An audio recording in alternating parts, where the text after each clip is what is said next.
welcome back. I hope that you enjoy your coffee.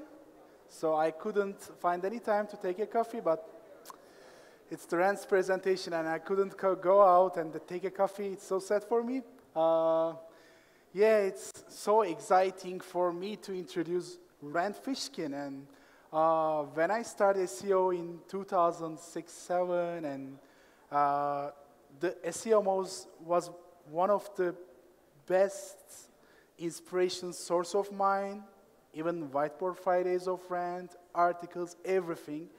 He's one of the best influencers in our industry, and I'm really proud to announce him to speak at digitalzone. And thank you so much, Rand, for answering our invitations with positive response. And I really appreciate that you accepted.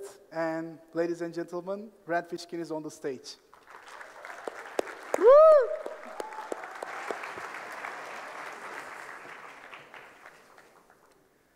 Yige, thank you so much. I think it's very impressive.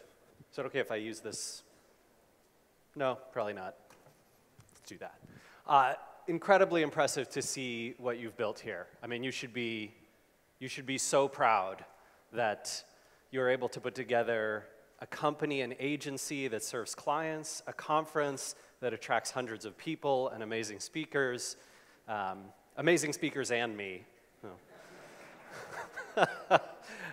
All right, we have a tremendous amount of information to get to today, so I'm going to go quickly, but I've made sure to get the slides up, bit.ly/keepup2017. Keepup 2017. I'll have this URL at the end of the presentation as well, in case you need to get it. You can also find it on Twitter. I put it on there as well. Okay. So, we know that in the last 2 years, Google has made a tremendous amount of changes. I will admit, the vast majority of these changes and the first mover parts of Google always happen in English, and they usually happen in the United States or another English language market. That's because Google started in California, and Google's engineers, at least the majority of the most experienced ones, speak English as their first language. And so we often see the changes first, and then they roll out to the rest of the world. And that can be a little frustrating, as Judith pointed out in her presentation as well.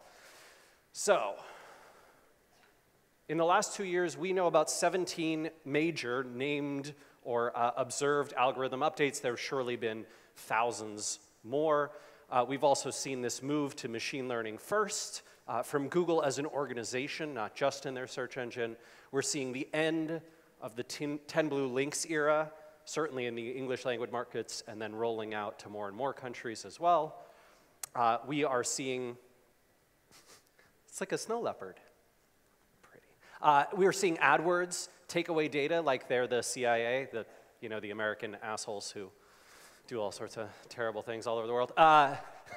So we're also seeing PPC growth leveling off, at least in the United States. So this is not that PPC is going down, but that the growth rate is finally leveling off. And I don't think Google has a tremendous amount more ability to increase what PPC can drive in terms of clicks, at least not on desktop, maybe in mobile. And Google's fighting back against this trend of PPC by making the ads more and more subtle. Come on, what's the difference between this and this? Just that little, it's that little green. I'm going to jump as high as I can. This is pathetic, but that right there. That's all. That's the only thing that separates these two. What are they going to do to make it more subtle in the future? I can't really imagine it. Only have it say A? One of the things that Google has been doing as they're taking away all this data is forcing marketers, software makers like Moz, to go and get data from other places. And one of the places that we can get data from is Clickstream sources. So are you folks generally familiar with Clickstream Data? This is essentially lots of applications, plugins, certain browsers, certain antivirus softwares. When they install on your desktop machine or your mobile device, they track all the clicks that you make through your browser. And then they anonymize that data and they sell it in aggregate format to companies like Moz. So we're able to buy this Clickstream data, and then we can see awesome things like keyword length of queries. So this is using Clickstream Data. This is for the United States only, but we can see the percent distribution of keywords. You can see that 1, 2, 3-word queries are still the most popular, but the distribution has changed a lot from the days of 2006, 2007, when you saw vastly more in the 3-word, 4-word, and fewer in the 6+. We also know what search demand looks like. So I created this cool search demand curve. You can see that the keywords that are most popular, the million keywords that are most popular right here, represent only 6%. So if you took the top million keywords and nobody ever searched for those, you would still have 94% of all search volume. That's pretty insane. People on Google, that long tail is still huge, enormous. It takes to the top 10 billion keywords before you get into that range. On desktop, at least, the average searcher is still doing about 3 searches per day. I think what's actually happening is most people are doing 1 or 2, but then there's some people who are just crazy with searches. Like when you have to go on vacation, you do 1 million searches in a day. We're also seeing some different distributions of paid clicks. So this is going to sound crazy. This is US data again, but on google.com, hey buddy, how's it going? Yeah? I know you. You want to film a Whiteboard Friday later? Thanks, man, you rock. So you can see this number is mental. That's crazy, right? So out of all the searches on Google, only 1.19% of searches that Google takes result in a click on an ad. That means 99% of all the searches on Google bring Google no money. It's a pretty amazing business model when you think about it. By the way, 51% of all the clicks that do happen on Google search results go to organic. Just the like 10 blue link style, right? These classic blue links. The rest of the stuff, 49% is going to, well, some of it's going to AdWords, some of it's going to Google themselves, some is going to Maps, to YouTube, to other places. And in fact, lots and lots of searches result in no click at all. So about 40%, on average, 40% of all the searches that happen on Google, no click. No one clicks any results, because Google essentially answers the query for them. By the way, this type of query, weather queries, we looked at these specifically. It's about 75% of all weather searches result in 0 click at all. I actually think that's pretty good. I thought it would have been even higher.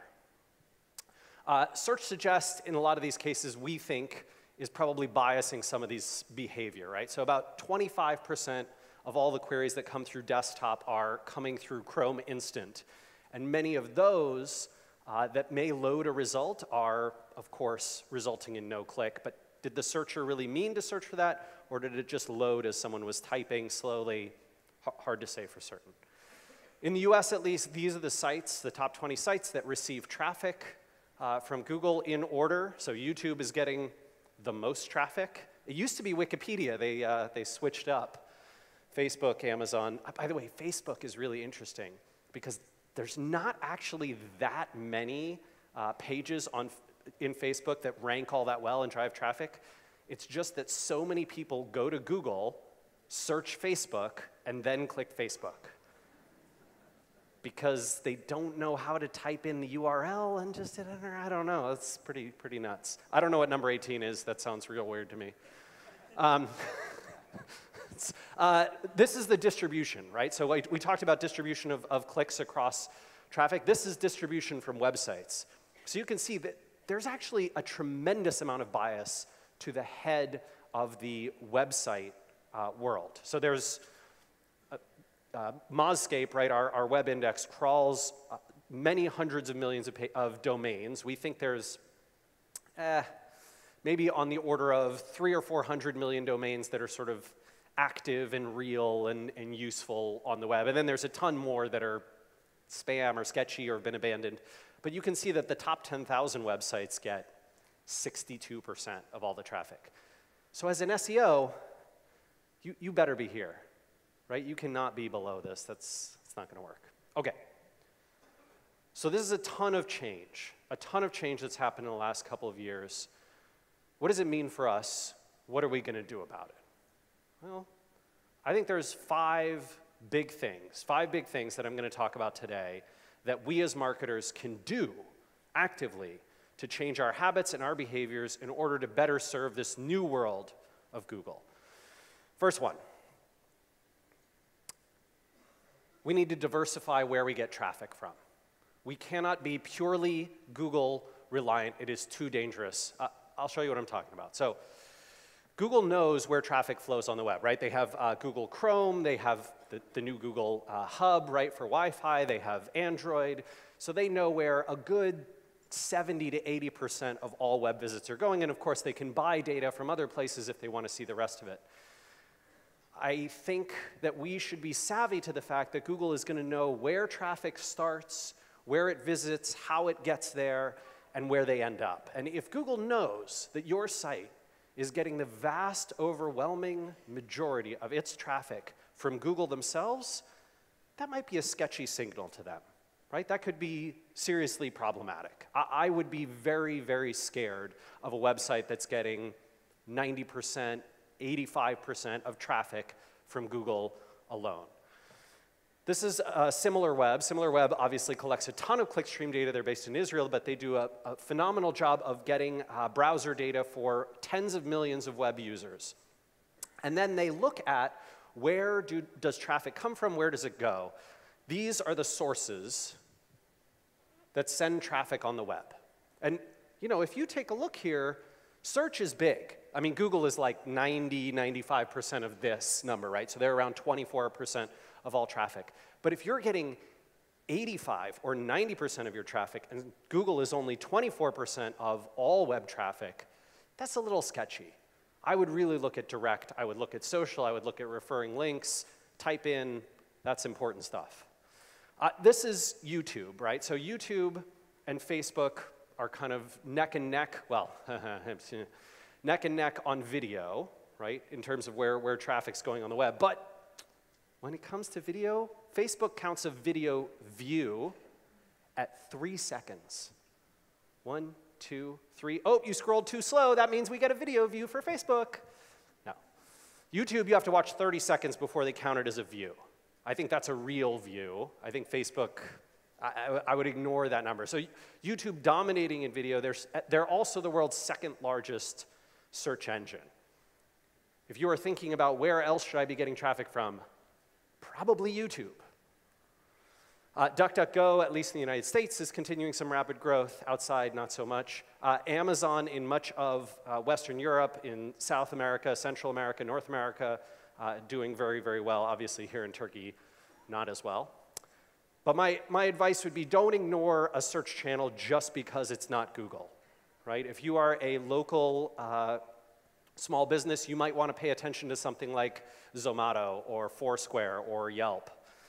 You can, by the way, go and look at where your competition gets its traffic. This is inside of SimilarWeb Pro's platform, and you can see here, I'm looking at Warby Parker. They sell glasses in the United States, and man, they're getting a lot from direct, Google search, Facebook, shareasale.com, Lifehacker, Pinterest, Reddit. These are all places I could consider going after. If my competition's getting traffic from there, I should too. This is like what a lot of us do in link building research, but we should be thinking about it from a traffic perspective too. I think it's important that we apply different tactics to different sites, right? If you are targeting Amazon because you're in, let's say the United Kingdom or the United States or France or Germany, where Amazon is very big and you're selling products, you can find Amazon's ranking factors. I've actually linked to them here and check out what's going on there. I would also strongly encourage you to consider different content for different engines. This is something unique that Moz does that not a lot of other folks do, but we have a method to the madness. So does anyone in the room watch Whiteboard Friday? Have you seen a Whiteboard Friday video? Okay, a few of you. Great, so basically I wear ridiculous shirts like this one, and then stand in front of a camera like that one, and film a video about some SEO topic. Here's what we do. We will take the video and we will put it on our own website first, right? And then 3 months later, we will upload that same video to YouTube. Why? because we want to rank for it in Google. We don't want YouTube to rank for it in Google. We want to make sure we own the traffic, especially those first 90 days. Then we put it on YouTube because we know that there's lots of search volume on YouTube itself, right? And so we have both pieces of content. Now you might say, wait, is that duplicate content? No, it's not, right? YouTube, well, and even if it was, YouTube is the one that's the copy. So I don't care if Google filters out YouTube. In fact, Google, you can go ahead and throw a penalty at YouTube. They've got a lot of duplicate content. I think you should take a careful look at what YouTube is doing. Some sketchy SEOs working on that site. I'm just playing. Number 4, all right. We need to evolve our keyword targeting so that we match Google's sophistication. And Judith, I very much appreciate your presentation, which teed me up perfectly for what I wanted to talk about. So this is a look at these instant answers, right, or the featured snippet. So you can see if I asked Google, do polarized sunglasses actually make a difference? Do I need to spend the extra $100 to get my lenses polarized, or $10, or whatever it is? And you can see it on desktop. That's taking up a lot of room, right? Google is actually doing this interesting thing where they're minimizing the desktop search experience, right? They've made it this one-column layout so that it matches what you see on mobile. And they're putting more and more of these answers, but this is a pathetic excuse for an answer, but answers on top of the results. And that is trying to help them provide you with a very, very fast and quick experience on Google, especially on mobile, but now on desktop as well, so that you don't get frustrated having to go visit a site. Of course, it also takes away some traffic from us. We expected, at Moz, we expected that when Google put this answer up for how long should title tags be, because we ranked #1 for this. We ranked #1 for this. We thought when Google put that up there, it answered the question and we would lose traffic. You know what happened? We actually gained traffic. We got more visits than we did just ranking organically #1. Ranking #0 and #1, beautiful. #0 is terrific. That's not true for everything, though. Some of these answers, like this carousel, this has taken a tremendous amount of traffic away from all of these sites. And we've talked to a number of the players in here, and they have been really, really hurt, especially in travel, by Google's carousel results. So this is more like 50% loss. When you are choosing your keywords, I agree with Judith, you should think about volume. You should certainly think about intent, right? Searcher intent and topics. You should think about competition. But you better think about click-through rate as well. Because targeting Seattle, Washington sites or targeting high-tech gadgets, that is a very different click-through rate that you are going to earn than you would for a result that gives you 10 blue links, right? This is 100%. 100% of clicks on this result go to the organic results. On this one, 60. This is, again, from Clickstream Data, right? We know which features appear. We can look at the averages of the click-through rates and then get that.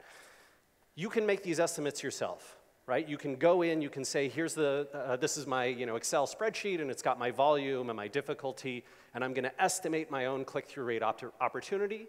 Or you can use a tool like Keyword Explorer, which will do this for you.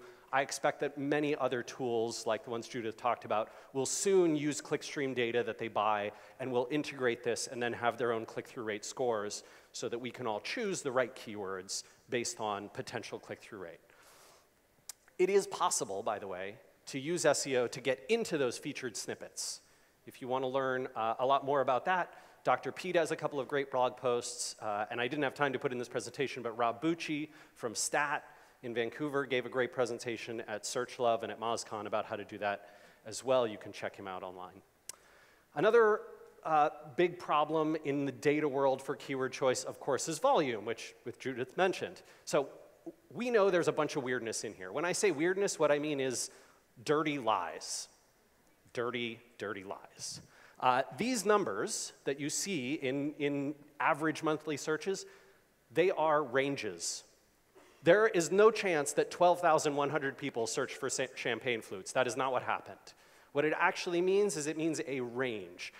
Russ Jones from Moz did a bunch of research, looked at a bunch of actual AdWord impression data, compared it to the Google volume numbers, and then showed what those ranges, those buckets, actually mean. You can see those distributed in his blog post if you're interested. We have generally found Google Trends to be, I don't want to say more accurate. Let's see. When Google Trends says something is bigger than another thing, it usually is bigger than that other thing. Accurate is not correct because you can see there's no axis on the left there, meaning we don't actually know what number Google is telling us. They're also doing this, AdWords is doing this conflating of volume numbers for similar keywords now. That's super frustrating. It has taken away a bunch of our ability to see which are the right keywords. We also know Keyword Planner in AdWords is hiding lots of data. Look at this with me. I just searched for fitness tracking tools, right? No ideas were returned for your query. Really? That doesn't seem right at all. Does that seem right to you? That's crazy. Because look, I just searched in Google, there's a whole bunch of suggest ideas, then I take all those suggestions and I plug them into AdWords. Boy, it sure looks like they have volume for these. Dirty, dirty lies. Like the no ideas thing, that doesn't mean anything. And in fact, there's lots of times when they'll show you ideas and they have way more ideas that they wouldn't show you that you have to find on your own, right? So I would be careful about using these volume numbers as comparisons. I would be very careful about using AdWords as your only keyword source. I think Trends is okay for volume comparison. I think if you want some of that Clickstream Data provided stuff, you can use a tool like Keyword Explorer or many of the other ones, which will be, I'm sure, coming out with similar stuff. And if you want the very best data about volume and conversions and trends, guess what you got to do? You got to pay. You pay, right? You buy the keyword, you see what the actual trend is, you see what the actual volume is, you know what the actual impression count is, you know whether it actually converts. This is no surprise, right? But if you want the best data you can get, this is the way to go. All right. If you are relying on Keyword Planner exclusively, let me strongly encourage you to try a few different sources. So these are, Search Suggest and Related. They can certainly assist you. They're free. There's 7 kinds of keyword research generally out there among all the different tools. Search Suggest, obviously. The people also search for. That's what Answer the Public basically scrapes. I think they only scrape Search Suggest, actually, not people also search for. But many of the other tools will also include people also search for. Similar pages rank for. This is what SEMrush is brilliant at. Absolutely, probably the best in that field. You can also check out Key Compete and SpyFu. They do similar things. Semantically connected terms, right? These would be things that are related to each other, like the synonyms. Topically related searches. Questions containing the keywords. So Answer the Public, when they scrape Search Suggest, they always use the answer format. Where, why, when, how. And AdWords, of course, which are very commercially focused, but they do have their own suggestions. This next slide, just, I feel dirty showing it because it makes Moz look really good, but it's not actually the case. But there's a bunch of different tools and the discovery options that they have. I think many of these will have all of them soon, and certainly I expect SEMrush. They are the best at number 3 by a long shot. All right, number 3, here we go. When we are creating content and matching that content to the keywords we know we want to target, we need to change our mindset to one that considers searcher intent very carefully and considers SERP features very thoughtfully. So one of my favorite types of snippets, right, is this disaster type snippet, the nor'easter in there. Our data suggests, right, so this is Mozcast. It tracks all the different kinds of snippets that you will see in Google. This is US again, but you can track these. SEMrush, I believe, and Stat will also show you SERP features in any country that you do tracking on, and so will Moz campaigns. But this data suggests that out of all the search results we track, only 3% look like that. Only 3%. 97% have some features of some kind, right? SERPs like these, with lots of knowledge graph, and the people also ask, and videos, and news results, all that kind of stuff. right? Those can hugely affect your click-through rate. So we're estimating for nor'easter storm here, probably 24% click-through rate. 24% click-through rate on organic SERPs. That's rough. Frustratingly, of course, if you want to do video, it used to be the case that you could put video on your own site and use the video-rich snippet markup to appear in Google like YouTube does. Not anymore. Google has restricted this to 2 websites. It's just Vimeo and YouTube now. I don't know, that seems dirty to me, but on mobile, even more kinds of searches are limited to particular networks. So of course, if you're on iOS, you've got to be in the Apple Store. If you want to be in Google Android, you need to be in the Google Play Store. Can't rank in those boxes on your own network at all. Pretty frustrating. If you see this happening in your search results, and it almost certainly is, you should analyze it, right? You should go and you should get a distribution of like, here's all the keywords I care about. You tell me which ones show which features and how often. Because if I see, wow, lots of things are showing news, or lots of things are showing site links or images, and I'm getting very few results with shopping, well, great. Okay, now I know which types of content I need to create, which types of markup I need to use. This is real opportunity. That will help me determine which verticals and SERP types I need to optimize for. So if I see a SERP result like this, it probably makes a lot of sense to go, especially because these are terrible. These images suck, right? So I bet I could create an image that would rock the crap out of this. And I bet I could get higher click-through rate than any of those other images. And, hey again, how's it going?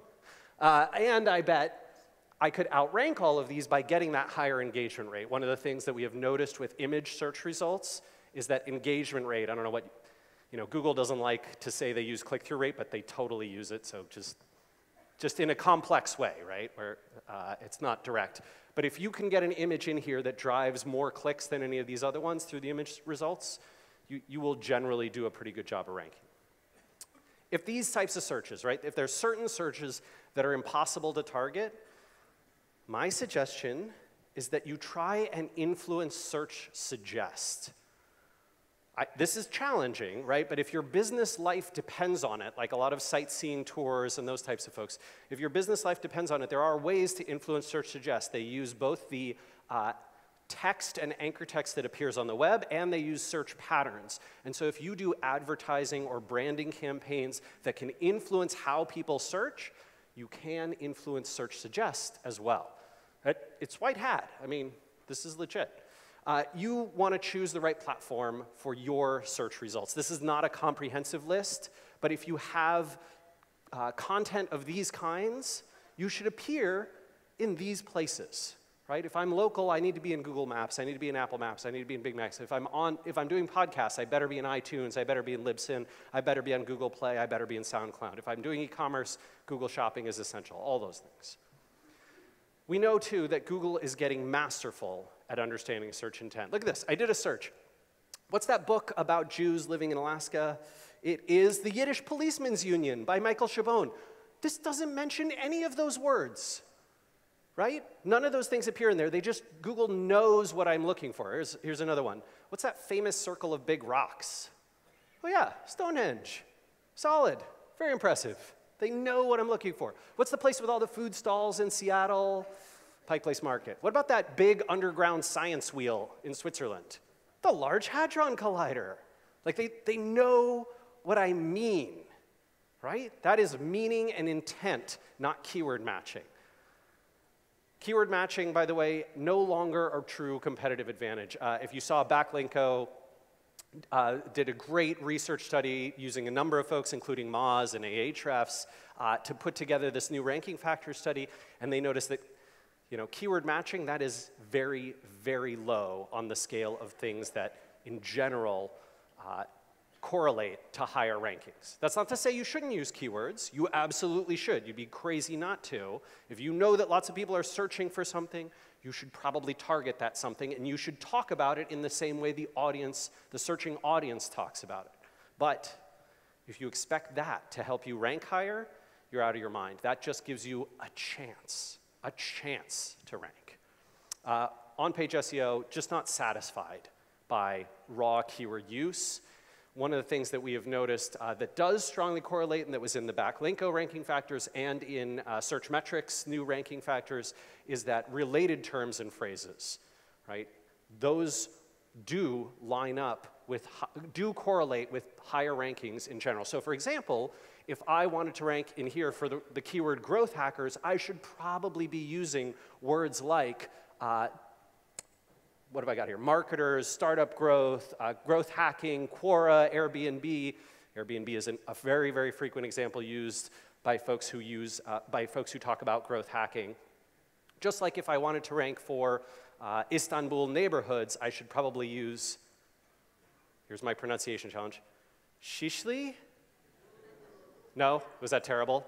You're all, yes? It was okay? All right. All right, there we go.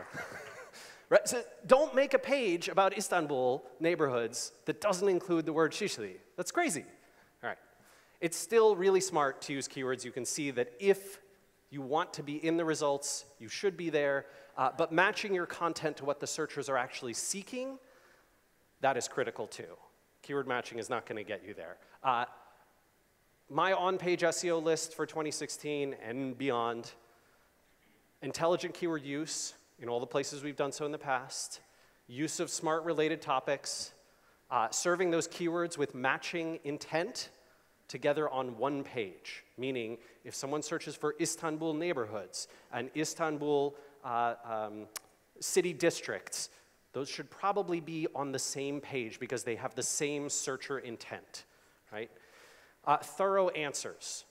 I need to make sure that no one clicks the back button and chooses a different result because they didn't get their query satisfied by what I was providing. And finally, I want to be able to provide unique value beyond what everyone else in the search results is currently providing. You can check out more about this in my Whiteboard Friday on the topic. All right, number 2. We still need links. We still need links. Links still help us rank tremendously. Whereas we have talked a lot about the decreasing value of keywords, not that you can stop using them, but just that they won't help you rank any higher. Links, it's still kind of the Wild West of links, in that they are still hugely important and used by Google. If you're going to be a great link builder in 2016 and beyond, you need a strategic roadmap. That looks like this. You define your goals, you take a strategic approach to it, you define tactical initiatives, specific tactics you're going to pursue based on that strategy, and then you have metrics to measure your success. I'll give you an example. So this is BookSurf. They're based here in Istanbul. I actually got to visit with their founder yesterday, Kerem, this guy right here. And you can see, I mean, I'm going to like this website a lot. I love books. I love mustaches. What's not to like? So BookSurf is this Istanbul-based book sharing community, right? Very cool. You lend books out to folks, and then they can borrow them. If BookSurf wants to rank better for all the book titles that they have in stock, so that when people search from Istanbul and Turkey for these different books, if they want to rank better, this might be a long-term link strategy. So their link goals is they want to rank for those individual book names, especially in Turkey itself. Strategic approach, they're going to encourage their members to link to their profiles and their favorite books. They're going to partner with retailers, and they're going to earn links from those retailer sites too. And the tactical initiative is we're going to nudge people when they set up an account to link to us from their sites, to share us on social. We're going to do direct outreach to the authors and to the retailers as well.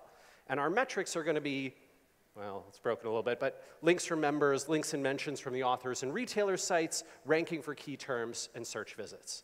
This is what that tactical, that strategic process looks like in practice. And we're going to need a few other things. We need buy-in on experimentation. If you want to try a new tactic, you've got to have a client or a team who's willing to try new things. You've got to have the right expectations regarding the time that it's going to take. Link building is a slow, manual process, right? It is not something where you have overnight success. At least very rarely will you have overnight success. And so you need that buy-in on time to ROI. And you've got to have a balance, too, between long-term investments and short-term hacks. Because there are hacks that'll help here. So long-term investments, they have high upfront costs, they're slow to show ROI, but they earn links while you sleep, and there's a virtually non-existent spam risk, right? Because they're naturally coming in because of what you're doing. With short-term, you tend to pay in time or in dollars to someone as you go. They can show ROI very quickly. Effort in means links out. So it doesn't scale with decreasing friction, and it can have some spam risk.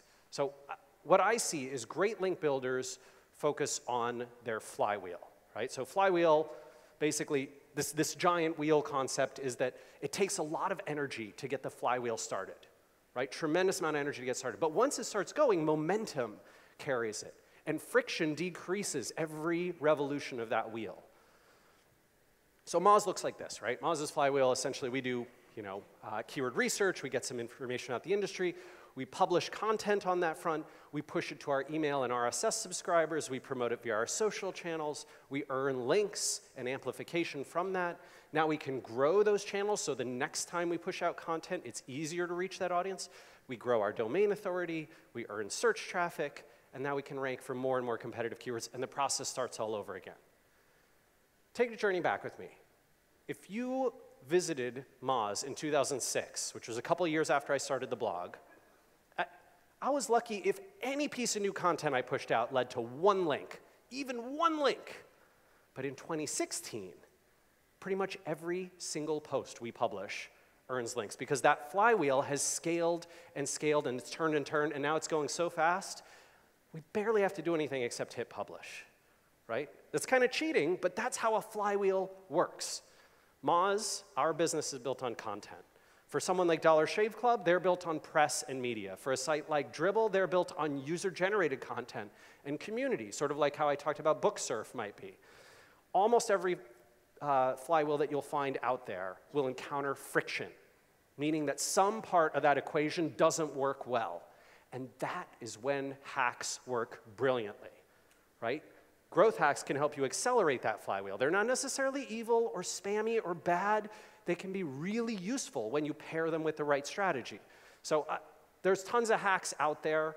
I'll encourage all of you to go find the link building hacks that work for you, but I think this is the formula that's going to work for years to come in link building. Last one. We talked a little bit about Google using engagement, and I'll use engagement to refer to everything that is around that. So that could mean clicks, it could mean bounce backs, pogo sticking, returning to the search results. I think RankBrain's only the most obvious of Google's machine language-based ranking elements. So there are many other elements in Google that use ML, at least as a training technique and possibly in the live algo itself or the core algo. RankBrain is helping Google know which results to return based on the interpretation of the query itself. But all these queries probably share the same search intent and therefore should return very similar results. And Google knows this, right? So how are they doing this? Well, here's Paul Haar from Google, one of the engineers there, talking about it. I'll use this side. So I hate bullet points in slide decks. I apologize. I'm taking Paul's slide deck here, so that's why I have bullet points here. But you can see, right, that basically Paul is saying, hey, we're interpreting query success from how users engage and interact with our search results. Pretty important, because that means all of us need to do a phenomenal job satisfying searcher intent, satisfying searcher completion. So here's Jeff Dean. He's a fellow at Google, one of their very, very senior most engineers. And he's telling us, by the way, he did not actually say this. I just put these words in his mouth. So sorry, Jeff Dean. So this is a bad search result. or sorry, this is a good search result, because when people search learn to code, what do? They tend to click things pretty much in order. When they get to these sites, they tend to complete their query. They're happy and satisfied. They don't come back. They don't go to page 2. They are happy searchers. This is a bad search result, right?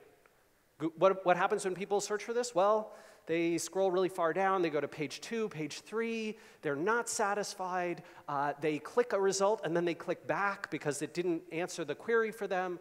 Bad search result. If anybody thinks, by the way, that pogo sticking is not being measured still, check it out. This was just launched a few weeks ago. When you click a result and then you click back to Google, they now show you this. They're like, oh no, we didn't satisfy you, searcher. Please try these other queries. Right? So at the very least, we know they're measuring it. And according to Paul Haar, they're using it. Someday, I think algorithms that are built by machines will outperform the ones that are created by hand selection by the engineers. So we will take these, all these potential ranking factors and the training data, and we won't even need the ranking factors to be fed in by engineers. The machines will figure that out for themselves. And through a machine learning process, they will find the algorithm that works. I mean, Google says they're using these machine learning elements without really knowing how it works. Like, okay, sure, that sounds fine. I think as long as it produces good results, why do they care? Why do we care? So we might find that in the future, these ranking elements that we've always had with us are not universally applied. Right? We know that Google is going this direction. They've been public about it. It's not going to be long. So what we have to do as marketers is focus on that signal to noise ratio. We can't let bad pages drag down a good site. So you can take a simple equation like this. The quantity of pages that are earning visits from Google divided by the engagement they get, whatever you think engagement means, right? Relative time on site, bouncing back to the search results, and that gives you some type of engagement reputation. Google just recently, through I think it was a hangout with, what's his name? John Mueller, mentioned that Google has these like site-wide signals that they apply to websites, and that it certainly seems to me that engagement could be one of those potential site-wide signals. So if you see that you have pages that are performing poorly in Google, you should probably investigate them, right? What I mean is pages that are performing poorly for Google searchers. You want to find ways to beat your competition's click-through rate so that you're showing Google you are better at this than anybody else. You rank number 3, but you have a higher click-through rate than most of the other folks in position 2 and 1, Google's going to move you up. Over time, they are going to figure out ways to move you up. We've got to serve multiple searcher intents here, right? Not just our own interests. So if I'm selling sous vide cooking equipment, but I know that people searching for sous vide cooking are not buying, they are not ready to buy, I better serve their intent, not my e-commerce purchase goals, right? None of these SERPs at all, right, are trying to sell equipment directly. They are all providing information. I couldn't even find anything until page 3 that tried to sell me anything. My last piece of advice here, if you want high engagement, if you want people to stop clicking the back button, make user experience a cornerstone of your SEO. And that means authoritative, comprehensive content that provides unique value versus what anybody else out there does. It better be fast as heck because we know that engagement is based on speed. It needs to deliver that easy, enjoyable experience on every device at every connection speed. It has to compel the visitors who do see it to engage with it, to share it, and to come back. We want those people to be loyal to us, and showing Google that they're loyal will create a higher engagement score. And then finally, we want to avoid anything that's going to dissuade people or annoy them. You do this, and you get to remarkable 10x content that is insanely hard for your competitors to catch you on. And once you start earning that, Google and SEO, that's a place where the rich get richer, right? So yes, it is true, there is massive change that's happened in the last couple of years. But I think with the right tactics and with a smart approach to SEO, we can take it on. Thank you very much.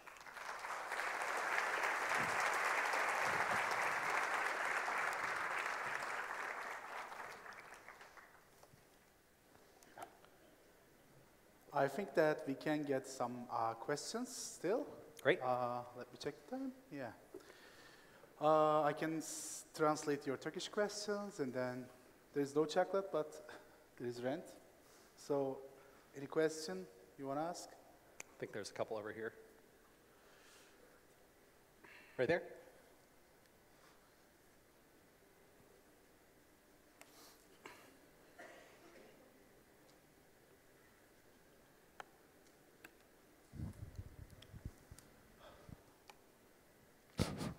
Oh, hey Rand, Mihai Apergis again. Apparently I'm gonna try to milk questions from all of the speakers today. So you talked about link goals and defining a strategy, finding the right tactics and measuring with the KPI metrics. But in the link goals, you mentioned we need to get some links. Do you compare it to the competitors? Do you try to figure out how many links, what type of links, authority, and things like that, and maybe try to estimate how long it will take before we get those links, how big of a budget the client needs to have, things like that?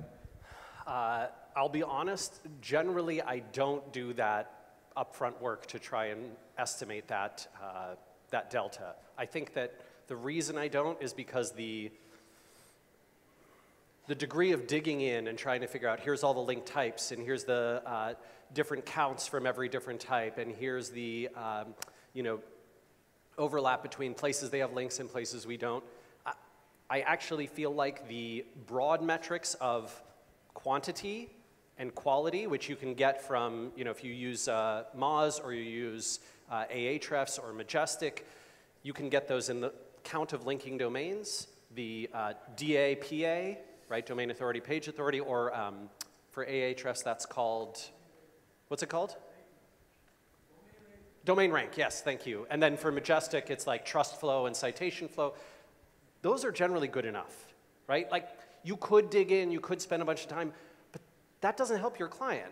The only thing that helps you do, or your boss, or your team, your manager, the only thing that helps you do, is estimate a little bit better what the work involved is. If that's critical to your team or your client, okay, go ahead. But I don't love spending all that time trying to figure out all those metrics.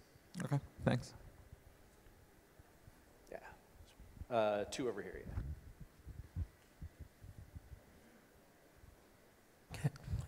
Hi, Rand.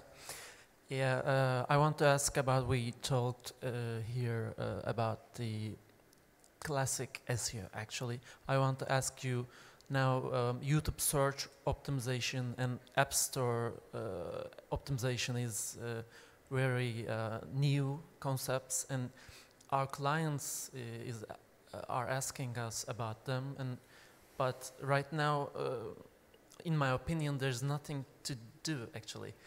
Just the little things. What do you think about? Sure. So I would disagree a little bit. I think that a few of the very classic SEO practices still apply in YouTube and in app search.